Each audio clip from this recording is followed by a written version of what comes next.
This is episode 52 on Robert Greene's The Laws of Human Nature. Humans are complicated. We like to think of ourselves as rational beings who can reason and solve problems with logic. But deep down, we all have irrational tendencies, leftovers from our early ancestors. These tendencies show up in many ways, like when we believe in superstitions, see connections between events that aren't really connected, or find coincidences fascinating. We even sometimes believe in things like astrology. While many of us are okay with this mix of rational and irrational thinking, some people find it very uncomfortable. These people can be called rigid rationalists. They rely so heavily on being logical and rational that anything that seems mystical, emotional, or unscientific makes them uneasy.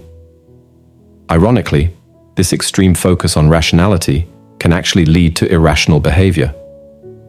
Our irrational thoughts and behaviors aren't just random.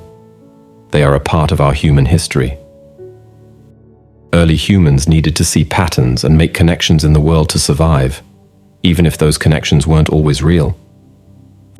For example, if they saw dark clouds and heard thunder, they might connect that with danger.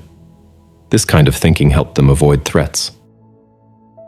But today, we don't need to rely on these instincts as much, yet they still influence us. That's why we might project our feelings onto other people, see faces in inanimate objects, or believe in the power of good luck charms. In the modern world, these irrational behaviors serve a different purpose. They help us relax. Doing something silly, telling a joke that doesn't make sense, or even reading a horoscope gives us a break from always being serious and logical. These moments of irrationality aren't a sign of weakness. They are a reminder of the different sides of our nature. But some people, the rigid rationalists, find it hard to accept these irrational parts of themselves. They feel that being anything other than logical is a sign of softness or weakness. They reject anything that can't be explained by science or reason. This often leads them to become very strict in their beliefs, like devout atheists who are absolutely certain there is no God. What they don't realize is that believing there is no God is still a belief, just like believing in God is. Neither can be proven or disproven, but they cling to their rationality as if it were the only truth. This extreme need to be rational all the time can cause problems. The rigid rationalist pushes down their irrational side, but it doesn't just go away. Instead, it can come out in unexpected ways, like when a very logical person suddenly makes a foolish decision, gets involved in an unhealthy relationship, or falls for a financial scam. These behaviors seem out of character, but are actually the result of repressing their irrational side for too long. The biggest irony is that the rigid rationalist's obsession with being rational is in itself irrational. Their belief in the power of reason becomes almost like a religion. They don't just believe in science and technology. They have faith in them, to the point where they can become dogmatic and intolerant of anyone who thinks differently. When someone challenges their beliefs, they might respond with anger or use intellectual arguments to overpower the other person. This need to prove their rationality and to win arguments reveals the very emotional and primitive side they try so hard to deny. In contrast, true rationality should be calm and self-aware. A truly rational person understands that their logic has limits and doesn't need to force their views on others.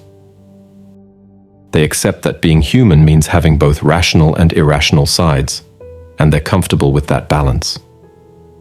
They don't feel the need to prove their rationality because they know that being rational doesn't mean being perfect. It means understanding and managing the different parts of our nature. The rigid rationalist is a paradox, a person who tries so hard to be rational that they end up behaving irrationally. Their discomfort with anything that seems mystical or emotional shows that they are afraid of their own primitive side. But as history and psychology have shown, you can't completely suppress this side without consequences. Instead of trying to be purely rational all the time, we should accept our irrational tendencies as part of who we are. By doing so, we can become more balanced and more truly rational. aware of our limitations, and at peace with the complexities of being human. We're now accepting a special kind of donation, your likes. Each one gives us the motivation to keep creating top-notch content for you. If something in this video resonated with you, share your thoughts and personal experiences in the comments below. Your insights could be valuable to someone else. Now, a quick reminder. Make it a habit to learn something beneficial every day. Remember, the content you consume is like food for your brain. Be intentional about it. Otherwise, the algorithm might end up influencing your thoughts. Give it some thought. And finally, don't forget to subscribe to our channel.